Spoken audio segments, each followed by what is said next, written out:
Go ahead, please. Hello.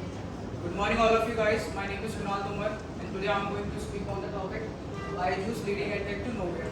So here I present you a presentation, and my team is Just Do It. So I am going to represent on the topic BYJU'S, and here we delve into the factor to the rise and the fall of the BYJU'S by this presentation. So let's start. So first of all, what is introduction? Introduction about the BYJU'S. BYJU'S founded in 2011 by Baiju Ravindran.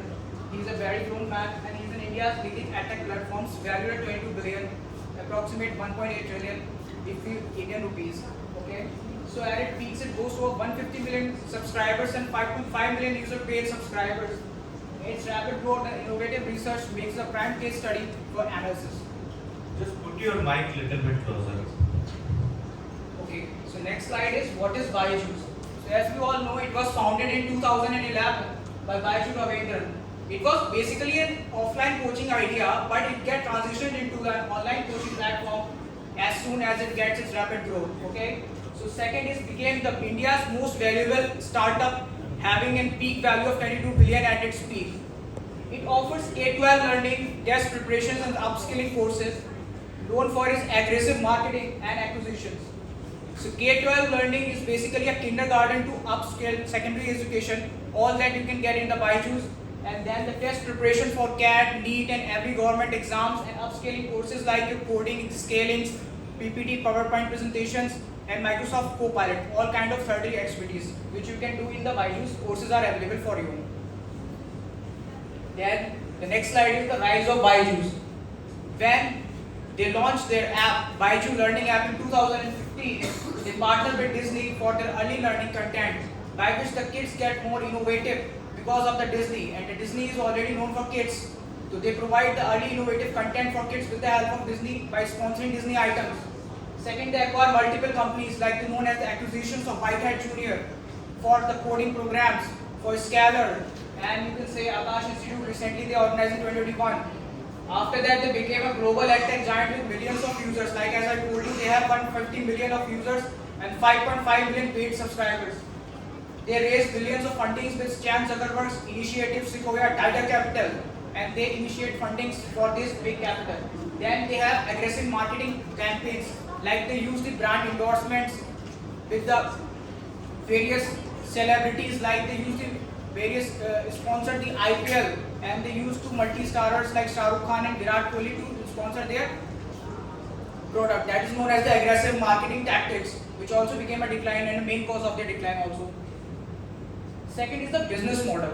Now we have already get to idea what the BYJU'S is, what it has its main working, but now we have to come to the know that how BYJU'S works, what is its business model.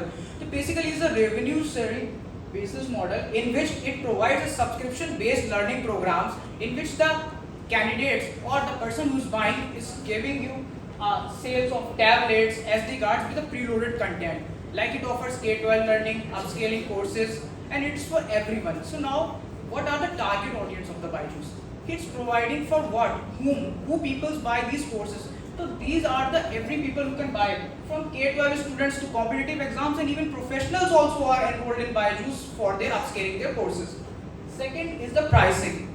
The BYJU'S courses pricing range from 10,000 to 2,50,000 depending upon the price, duration, subject and what amount and which class you enrolled in.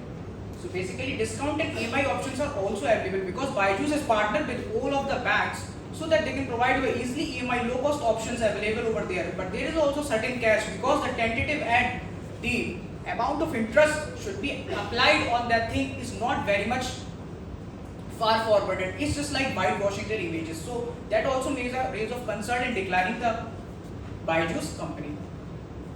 Second are the challenges and the controversies. So first we talk about the financial issues like delayed financial reporting. As you every know that we have every company has to submit the audit as the fiscal year ends at the March, but the BYJU'S did not able to submit their reports, and sometimes they interchange their reports, which makes financial reporting delayed, and some lawsuits also filed. Like Whitehead Junior also filed a lawsuit against the delayed marketing, false marketing, and also false accusations on that.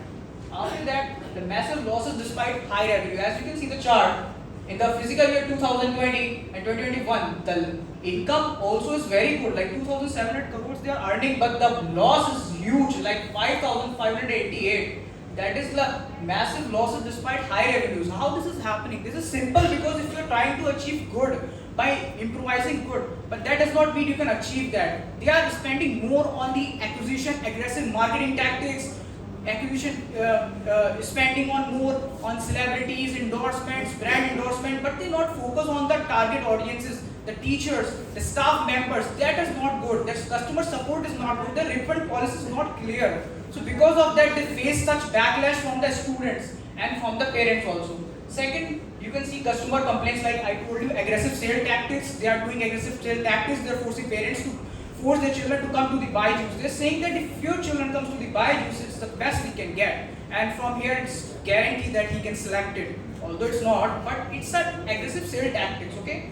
After that, poor customer support. The customer support is very bad. So they don't see that that is also the decline of the Byju's and the refund issues because they are not very much white paper with the refund issues. The refund policy is very bad. Second is the regulatory scrutiny. Scrutiny means investigation of something.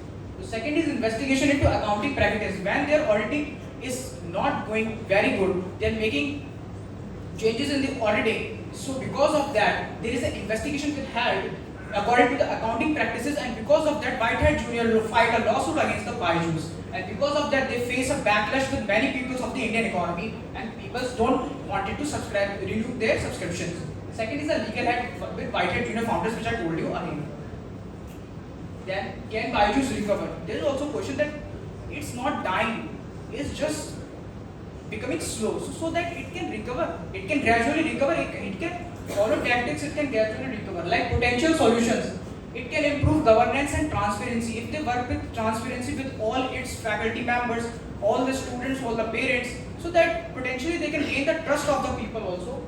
Second is the focus on profitability over growth. They have to focus on profitability over growth because the first reason they declined because they started to take a massive growth in the COVID period. Their online institutions get started. So starting instead of going on focus on offline institutes, they started to focus on more online, and because of that, their focus on growth is more as compared to the profitability. So here they have to do just to focus more profitability as compared to growth.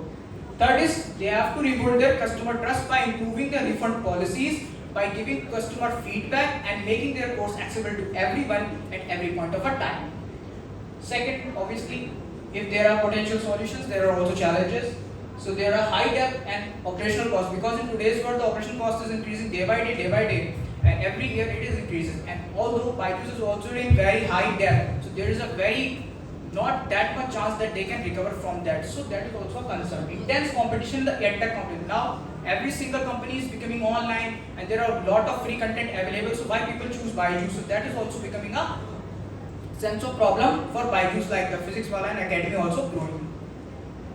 Results and benefits. So here is so Byju's implements some of the results. So here are the very important tactics which are the results which happen after implying these tactics by the Byju's. So here you can see increased revenue, streamlined offering and ethical sales boost subscription renewals by 25%. The subscriptions people are buying, but the renewing is the main problem. If you do not renew it, the next year, fiscal year, your revenue will go down because in the first year, a lot of people buy the subscription, revenue goes up. But second year, nobody's renewed the subscription, revenues go down. So because they try the ethical marketing with good trust and framework, their subscription renewals increase by 25%. Second is the cost reduction. Operational efficiency measures cut expenses by 15%. They also cost reduct every price. They don't do such fancy things. Because of that, their cost reduct and they get 15% cost reduction. Time That is is up the now. yes sir. Time is running. Okay, sir.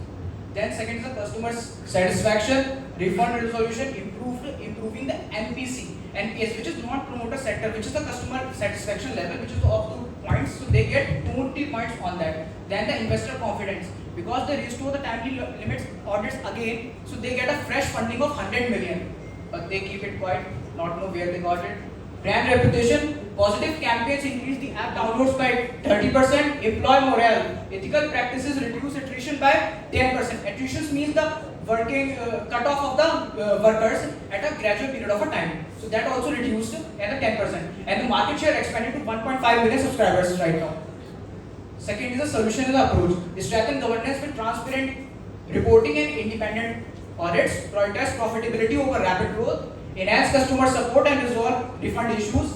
Streamline product offerings for efficiency. Train sales team for ethical practices. Integrate acquisitions effectively. Rebuild brand image through positive campaigns. Byju's exemplifies the risk of rapid scaling without sustainable practices. The edtech industry must balance growth with customer satisfaction and financial discipline. Byju's future depends on its ability to address governance, financial and operational challenges. Thank you for supporting us.